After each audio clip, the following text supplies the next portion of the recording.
অনিন্দ স্টেশনে পৌঁছেই শুনল লাস্ট ট্রেনটা আধ ঘন্টা লেট আছে। একটু চমকে উঠল। এখানে আধ ঘন্টা মানে বাড়ি পৌঁছতে আরো ঘন্টা 2 দেরি। 9:30 বাজে। বাড়ি পৌঁছে সবকিছু করে শুতে শুতে তো রাত 12টা হয়ে যাবে। দূর, ভালো লাগে না প্রতিদিন রাত করে ফেরা, আবার ভোর থাকতে বাইরে বেরোনো। নেহাত মা বেঁচে আছে, না হলে একা মনীষার পক্ষে ঘরের এত কিছু সামলানো সম্ভব হতো না। ও বাইকে স্ট্যান্ডে ফোন করে দেরি হবার খবরটা জানিয়ে এদিক ওদিক ঘোরাঘুরি করতে লাগলো।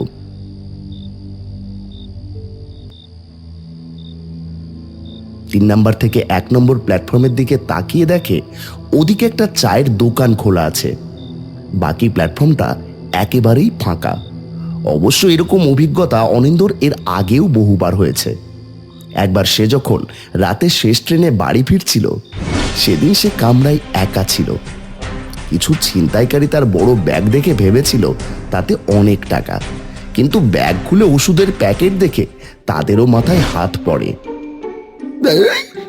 আপনার কাছে গ্যাসের কোনো ওষুধ আছে নাকি?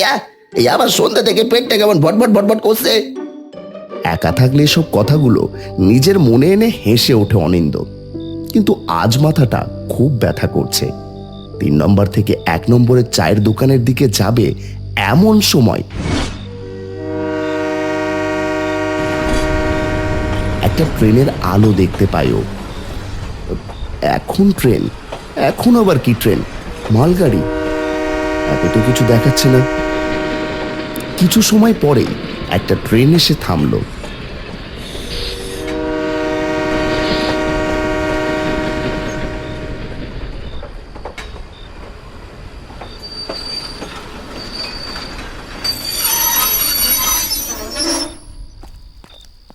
অনিন্দ একটা কামরাতে উঠে বসে, কিন্তু ভেতরে ঢুকেই ওর শিরদাঁড়া দিয়ে একটা হিমেল স্রোত বয়ে গেল। এত অন্ধকার কেন? উঠবার সময় তো এত অন্ধকার ছিল না। দূর, নিকুচি করেছে ট্রেনের।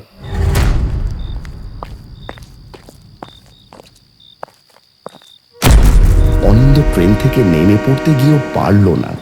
ট্রেনটা কেমন একটা অদ্ভুতভাবে সেই মুহূর্তেই চলতে আরম্ভ করল।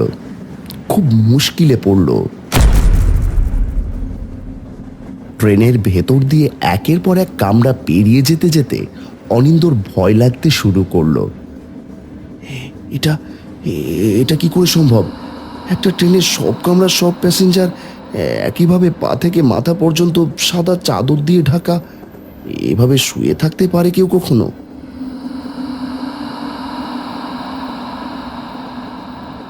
যাবেন কোথায়?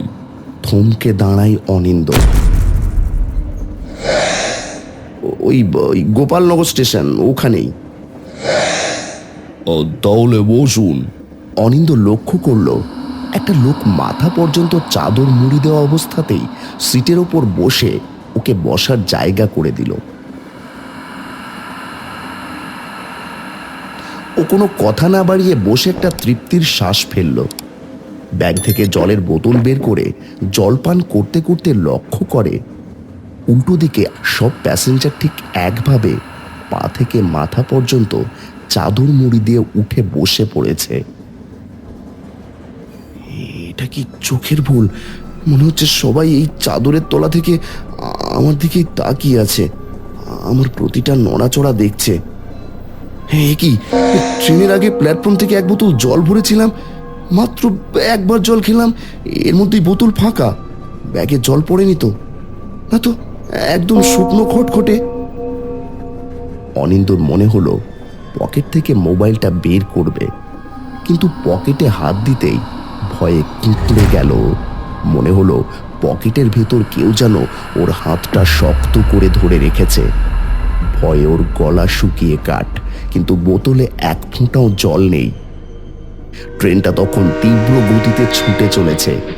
বাইরে অন্ধকার ছাড়া আর কিছুই দেখা যাচ্ছে না। অনিন্দ চোখ বন্ধ করে মাথাটা পেছন দিকে হেলিয়ে দিতেই অনুভব করল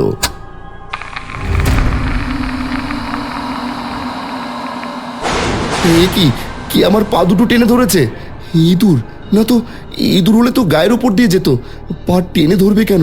নাকি পেশিতে টান ধরেছে? ও কিছু নয়, আপনার পা দুটোকে ওরা ভালো করে দেখছিল। ওরা ওরা মানে কারা? ওদের পা নেই? ওদের আবার পা থাকে নাকি? হ্যাঁ, কেন? ওরা কি কোনো... বেশি কথা বলো না। এক্ষুনি আগে স্টেশনে তোমার মতো একটা ছেলে কথাগুলো শুনে চলন্ত ট্রেন থেকে পড়ে যায়।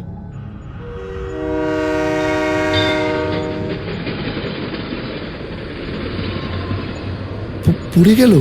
তারপর? তারপর আবার কি, যা হয় মারা গেল। ওই জন্য তো লাস্ট লোকাল আসতে দেরি হলো, আর আপনি এটাতে উঠলেন। এই লোকটা কি বলছে? আমি লাস্ট ট্রেনের জন্য অপেক্ষা করছিলাম, সেটা জানলো কি করে? শ্বাস নিতে খুব কষ্ট হচ্ছে। ওরা কি সব পাগল? এই ট্রেনটা কি পাগলদের বয়ে নিয়ে আসছে? এই গরমে সবাই মাথা থেকে পা পর্যন্ত চাদর জড়িয়ে আছে। জানালাটা জানালাটা একটু খুলে দিন না, দম দম আটকে আসছে তো। আগের ভদ্রলোকটিও এভাবেই বলছিল। আমি খুলছি না দেখে নিজে জানালাটা খুলতে গেলেন। বললাম আমরা কেউ হাওয়া সহ্য করতে পারি না, শুনলেন না। নিজেই জোর করে জানালা খুলতে গেলেন, ব্যাস নিজেই হাওয়ায় উড়ে পড়ে গেলেন। কি বাজে কথা বলছেন! মানুষ কখনো হাওয়ায় উড়ে যায়?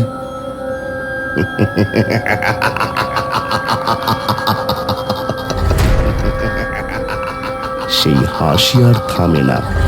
একে একে পুরো কামরা সব সাদা চাদর ঢাকা লোক উঠে বসে হাসতে আরম্ভ করলো। সে কি বীভৎস হাসি! অনিন্দুর মনে হলো কান দুটো ফেটে যাবে।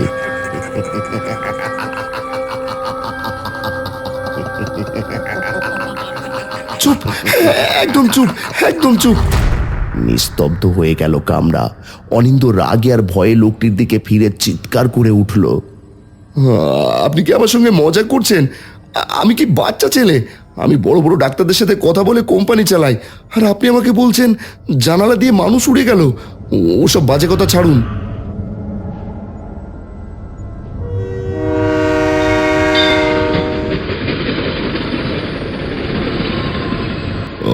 আপনি বিশ্বাস করছেন না তো? দাঁড়ান, আমি ওই ভদ্রলোকটাকে ডাকছি, নিজের চোখে দেখে নিন। এই ট্রেনে যারা যারা আছে তারা কোথাও না কোথাও পড়ে গেছে বা মরে গেছে। আমরা শুধু ট্রেনটাই নিয়ে যাচ্ছি। এই নতুনটা কোথায় গেল রে? একবার এদিকে পাঠিয়ে দে তো। এই যে এই যে আমি এখানে। হঠাৎ কামরার সব আলো জ্বলে উঠল। অনিন্দ দেখল তার সামনে একটা বীভৎস মূর্তি দাঁড়িয়ে, মাথার একদিকটা থেঁতলে গেছে, শরীর থেকে থকথকে রক্ত বেরোচ্ছে, একটা হাত নেই।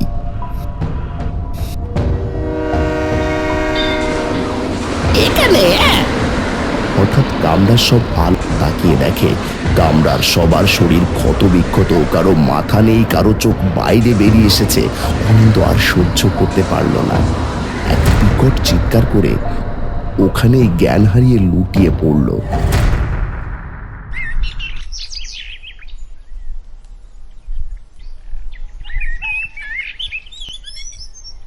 যখন জ্ঞান ফিরল, অনিন্দ দেখল ও স্টেশনের একটা বেঞ্চের উপর শুয়ে আছে। কয়েকজন ওকে ঘিরে দাঁড়িয়ে। এখন কেমন লাগছে? অনিন্দ কোনো মতে মাথা নাড়ল। পাশে থাকা এক কনস্টেবল তাকে কিছু বলতে চাইল। না না, আপনাকে রেল লাইনের পাশ থেকে উদ্ধার করা হয়েছে। তা আপনি ওখানে গেলেন কিভাবে? অনিন্দর কানে অর্ধেক কথা ঢুকলো, অর্ধেক ঢুকলো না। ও শুধু ফ্যাল ফ্যাল করে তাকিয়ে রইল। কানের কাছে ওর তখনও বেজে চলেছে সেই ঝিকঝিক ট্রেনের শব্দ, হাসি, বীভৎস হাসি, প্রতিধ্বনি।